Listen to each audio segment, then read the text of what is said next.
have to really start today's show with the most exciting sporting event that is about to take place, the NCAA March Madness tournament. The brackets were just released on Sunday. We had our first series of play-in games. Yesterday, I believe Texas Southern advanced. They punched their ticket. They're going to face Kansas. Indiana beat Wyoming. They are now in the big dance. Two more games tonight to fully flesh out the rest of the bracket. But let me say this because I want to preview this tournament. I've said this before and I will say it again. The first 2 days of March Madness, that first Thursday and Friday of March Madness, are to me the two single greatest sporting event days in the calendar year.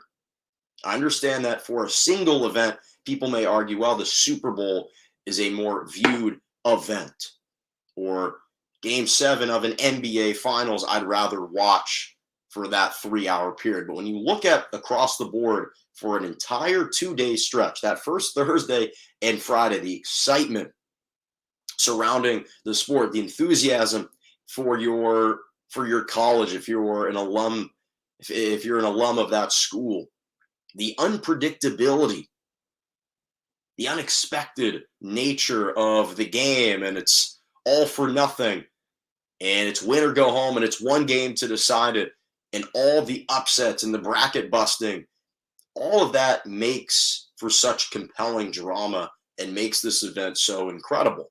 And you've got obviously millions of people filling out the brackets, and there's a reason why Warren Buffett always offers $1 billion for a perfect bracket, is because you have a better chance of being struck by lightning 7 times than you do accurately predicting a perfect bracket. So absolutely love tomorrow and Friday, 2 favorite days of the year when it comes to sporting events. And this year in particular, it's very peculiar. It's very peculiar because there isn't really a unanimous and unanimous consensus number 1 overall team. Obviously, Gonzaga has they're the odds-on favorites to win the tournament, but there have been a lot of teams that have kind of flip-flopped as the number 1 team in the nation. There were stretches, obviously, where Gonzaga, yes, they were the number 1 team, but then Auburn for a good minute and a half, they were the number 1 team. Baylor rode it out a little bit. Purdue had a stretch or two. Kansas, Duke gave it a run. So there were a lot of really good teams in the tournament that I think are more than capable of making a deep run. And I think there's a lot of pressure on the Big Ten. The fact that you have the most teams selected into the tournament, 9, versus this is what we had last year. 9 teams from the Big Ten were selected into the NCAA tournament, and the farthest a team had gone last year was Michigan in the Elite 8. They lost to UCLA. So there's a lot of pressure on the Big Ten again coming into this year's tournament to try to produce and get farther, advance farther than that. But I do want to start with, let me first say the West region, very interesting region. Ultimately, I'm going Gonzaga and Duke as the 2 teams to meet in the Elite 8 of that quadrant. I do think that one of the sleeping giants and perhaps a team that can upset the apple cart is Rutgers. If they can win tonight, the play-in game tonight, the 11 seed, I think they can have a similar type of run like UCLA had last year. I really believe it. Yes, it'd be difficult for them, but I love Ron Harper Jr. I think the guy's just got,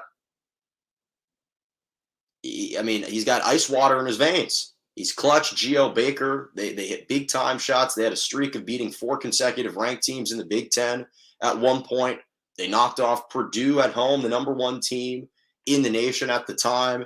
This is a really good Rutgers team that I think could potentially not only make the Sweet 16, give Duke a run for their money in the Sweet 16, but ultimately I have Gonzaga and Duke in the Elite 8 from that West region. Out of the South region, for me, this was tough, but I have Arizona and Villanova.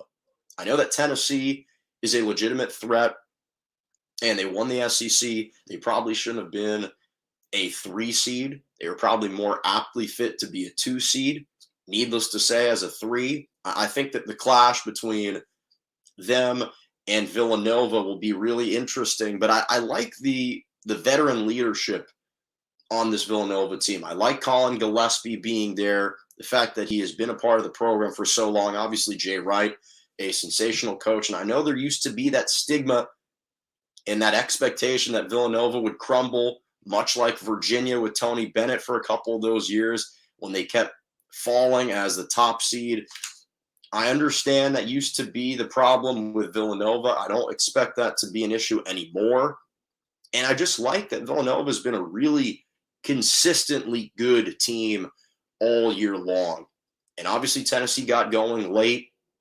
I think it'd be close, but I'm going to edge out Villanova in that instance. So I'd have Arizona and Villanova as the two teams meeting in the Elite Eight from that South region. I think they'd be absolutely fantastic. Arizona plays incredible defense. Obviously, Mathurin is a lottery pick. Koloko on the defensive end. They've got Krisa being able to shoot the 3 ball. They're a really, really good team.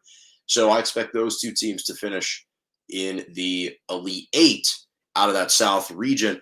In the East region, this is one of the toughest regions. To me, it's one of the toughest regions. You've got UCLA and you got Kentucky in that region. You got Baylor in the region. And I actually have UCLA and Kentucky meeting in the Elite Eight. And for me, yes, you can say this is partly heart over head, but I don't think Baylor is quite as formidable as they were last year. Now, the fact that they have managed to come back the following season after winning the national championship as a number 1 seed speaks to the job of Drew Scott and how incredible of a coach that he's proven to be and the culture he's been able to establish at Baylor for the Bears. They're a very good program. They're no joke. But ultimately, I just think UCLA with the experience, the fact that they made the Final Four run last year, everyone came back this year. They retained every single player. It's going to be tough against Kentucky, though. Those two teams, it's a clash of the blue blood programs. So I think that those two teams, though, are destined to meet in the Elite Eight out of that Eastern region. And out of the Midwestern region, I'll be honest, I am going completely with my heart over my head here. I'm just going to be honest. I've got Wisconsin and Kansas as the Elite Eight matchup. Here's what I would say, because I do think this is a very interesting matchup. Iowa, who won the Big Ten championship, is on the upper part of that quadrant. Wisconsin's on the bottom part. Here's the interesting thing about the Midwest region. So for Wisconsin, their first 2 games are played in Milwaukee. I remember when I saw that released out of the bracket, I thought, okay, well, that is a beautiful potential opportunity to go to the Sweet 16, because their first matchup's against Colgate, second matchup between the winner of LSU and Iowa State, 2 very good teams. But I think the fact that they're getting a chance to play these games in Milwaukee, in their backyard, it's going to almost feel like a home game for them. And I think that will prove huge on the advantage side of things for the Badgers. I think they'd meet up with Auburn in the Sweet 16. And don't get me wrong, Auburn is a tremendous, tremendous team. And they might knock off Wisconsin. They're a very good team. They're a very strong 2 seed. I think they're the best 2 seed currently. There were stretches, as I mentioned, where they were ranked number 1 overall, and for good reason. Jabari Smith, obviously, not the consensus top pick in the NBA draft, but he's certainly being considered as a top 3 pick. Wendell Green Jr., one of the best assist guys in the SEC and on the team and in college basketball. You got Kessler, who rebounds the ball extremely well. This is a very good Auburn team. Bruce Pearl has done a really good job kind of transforming this program into a pretty formidable one. So that would be a difficult Sweet 16 matchup, but I do think it's one that Wisconsin can win, because as long as Johnny Davis can kind of take over, and he's I think a top 10 pick in the draft this year, which is something that Wisconsin has never, ever had, then they can make some serious noise. And I think against Kansas, obviously Ochai Ogbagji is an elite scorer. He's a tremendous player, averaging like 19 points per game. I love their transfer in Remy Martin out of Arizona State. I saw him play when he was with the Sun Devils, and he's a big time pickup. And then you have Bill Self, who's been around the block a couple times with this Kansas team. There's no question there's a lot of experience there, but I'm going hard overhead, hard overhead. And so in my final four, because I just laid out the Elite Eights from all those matchups, as I just mentioned, I think Wisconsin can eke out of that Midwest region. I'm praying for it. I'm hoping for it. It's probably hard overhead, but I also have Gonzaga out of the West region, Arizona out of the South region, UCLA out of the East region, and then Wisconsin in the Midwest. Again, it's tight, but when I look at, I mean, I laid out for Arizona how good defensively they are. For Wisconsin, they've got one elite player in Johnny Davis, and we saw the type of run Kemba Walker could go on with UConn in 2011 as a 3 seed. A one-man band, one-man wrecking crew just went off.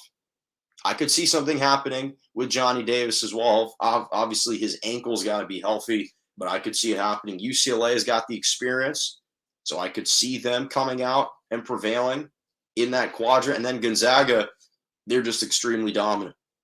They are extremely dominant. Chet Holmgren is the real deal. This guy's 7'1", but he's got ball handling skills similar to KD.